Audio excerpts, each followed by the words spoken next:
Rivera, Good how evening, are sir. you? Good evening. Nice to meet you. Likewise, I'm Mitchell Badelles. I represent ang Kalatas newspaper, one of the local Filipino papers, and also Seymour radio show on Swan 99.9 FM. It's a Filipino radio show. I've just got some questions. It's mainly to do with these questions I've designed so that the rest of the world will know. A lot of the Filipinos know you for being famous or infamous, whatever. Yeah. Now, why did you come to Sydney Well, like and Melbourne? in Melbourne. Actually, I was invited by several Filipino communities in Melbourne to visit them and be part of the first year celebration of President Duterte's, assumption to power. And after, because I was invited by Melbourne, I was also invited by Sydney. So I came over upon the invitation of both groups. So here I am. All right, thanks for coming. Who paid for your trip? Actually, the plane fare was paid for by both groups who actually shouldered the expenses. Oh, My good. expenses staying in both cities. Oh, good. That's very kind. And then what do you do for work? I'm a lawyer, so I have a law firm in the Philippines. I am actually teaching in law school, but at this point I'm on leave because I'm pursuing other matters and other things Oh, outside of teaching. all right. Now, I know just from reading Facebook, Filipino newspapers online, that some people target your sexuality or appearance. A vast majority do not know that you were born with this unique syndrome. Yep. Now, what do you have? Is it contagious? Can it be cured? No, it's actually a genetic disorder, a chromosome disorder called Klinefelter syndrome. I was diagnosed with that when I was in the late 40s, in early 40s. I'm sorry. I didn't know I had the condition. It's a genetic condition wherein usually a human being has only XY or XX chromosome. You've got meaning one extra chromosome. Yeah. XY for male and X for female. I have three X and four X and one Y.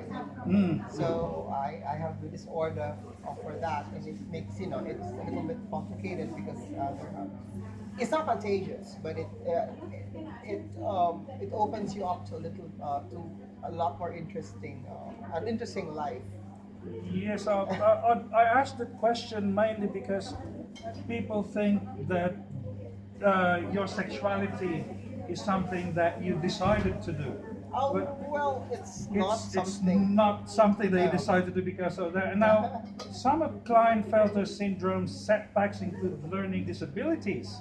Um, As a kid, did you have a difficult time in school? I did have a problem with trying to concentrate. I think I have attention deficit disorder for a time, but I think you have to you have to adjust to it. So I didn't know actually when I was growing up that I had a condition, but I knew that was different.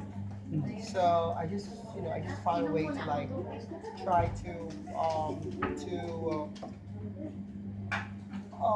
find a way to focus or refocus my energies. And I think I had problems learning and trying to concentrate when I was growing up.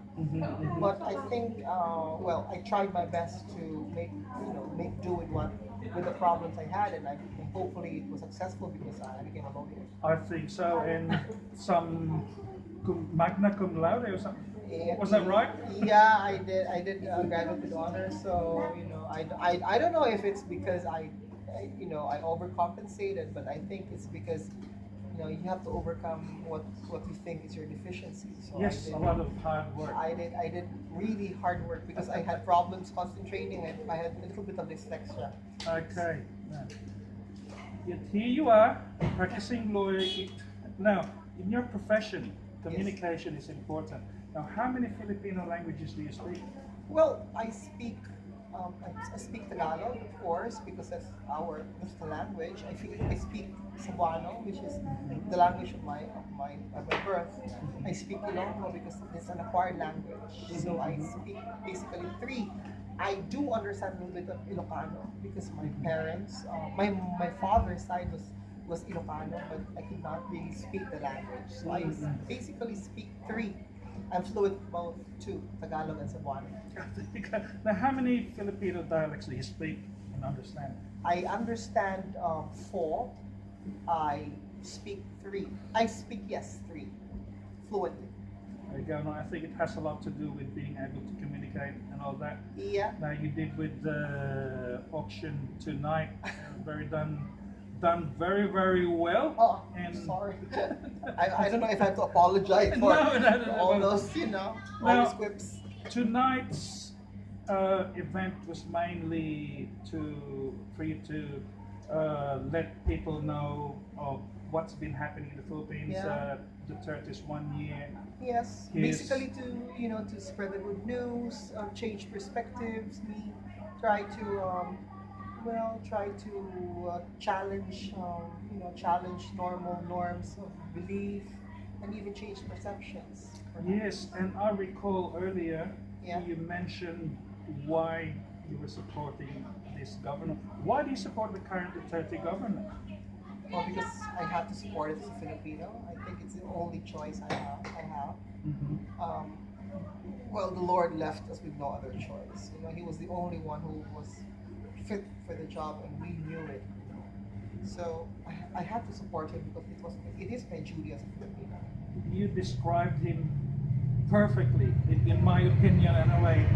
Earlier on, his physicality and his Yes. mental. Would Yeah. you like me to remind you what you said?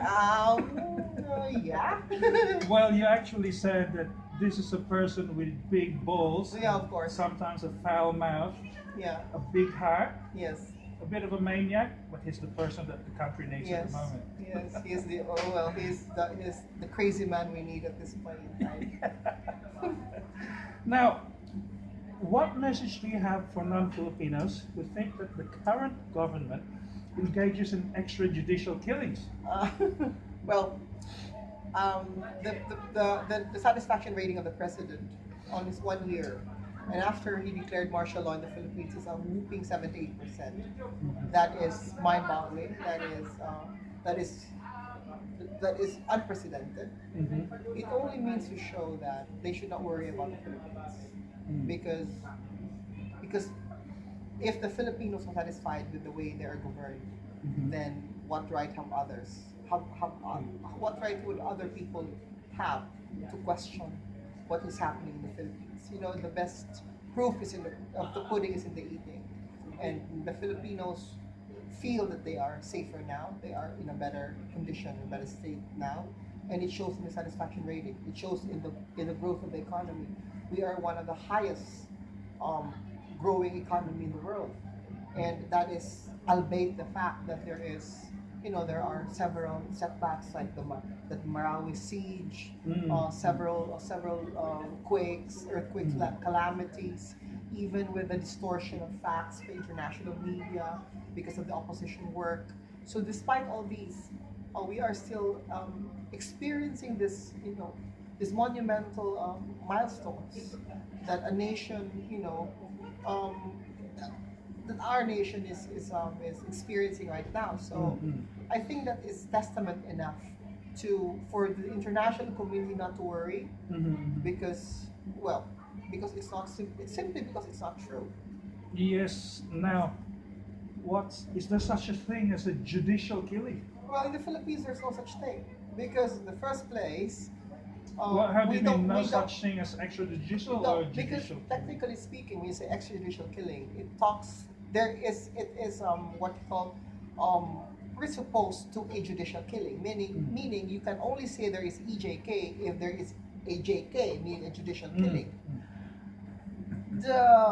There is no such thing as judicial killing in the Philippines, because in the first place there is no death penalty in the Philippines as of this point yet.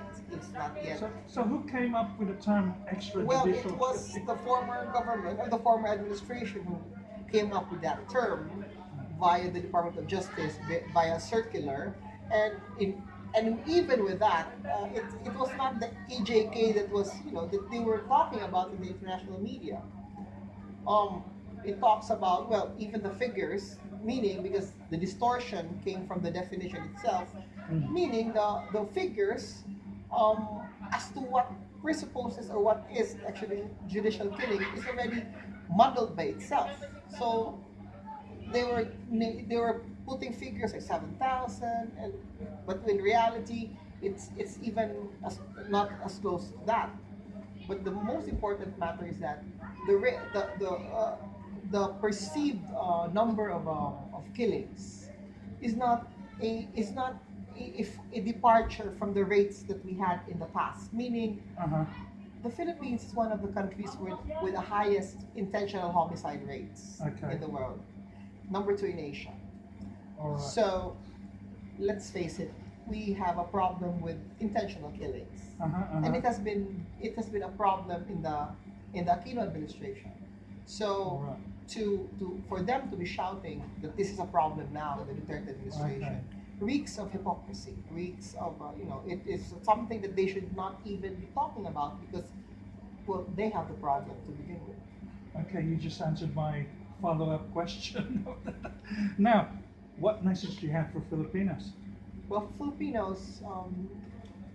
Tell the Filipinos. Well, of course, the message I have for the Filipinos is very simple. Just be proud and just continue to work for the country, continue to love the country, continue to be Filipinos, continue to be proud to be Filipinos, and it will just go into play. You know what I mean? It will just if you just love your country and be part of its of making a difference, even in your own little way, you can make a big difference. So that's it. All right, in Tagalog. Sa akin po mga kababayan, mga Pilipino, sana po ay huwag tayong magsawa, maging Pilipino, matatag bilang isang Pilipino. Tulungan po yung ating bansa sa liit ng ating mga kaya, kasi po kahit konting tulong ay malaki po ang nagagawa para sa bayan. Karon magbinisaya ta. Sa akong mga kaigsuuna, mga Bisaya, ayaw intaw ninyong kalimting kita Pilipino, atong dugo, atong unod, atong uto, atong kasing-kasing Pilipino, ayaw kunong sa pagtabang sa atong nasod, ayaw kunong sa pagbuhat og bisag mga gagmayng butang para sa atong nasod, kay ang gamay nga butang inyong buhaton usa na kadakong butang sa atong mga kaigsuunang mga Pilipino. Daghang salamat. Salamat. Atty. Rivera. Thank you. Mitchell Badelles from Kalatas newspaper and Seymour radio show. Thank you for watching. Mayong gabi. Salamat.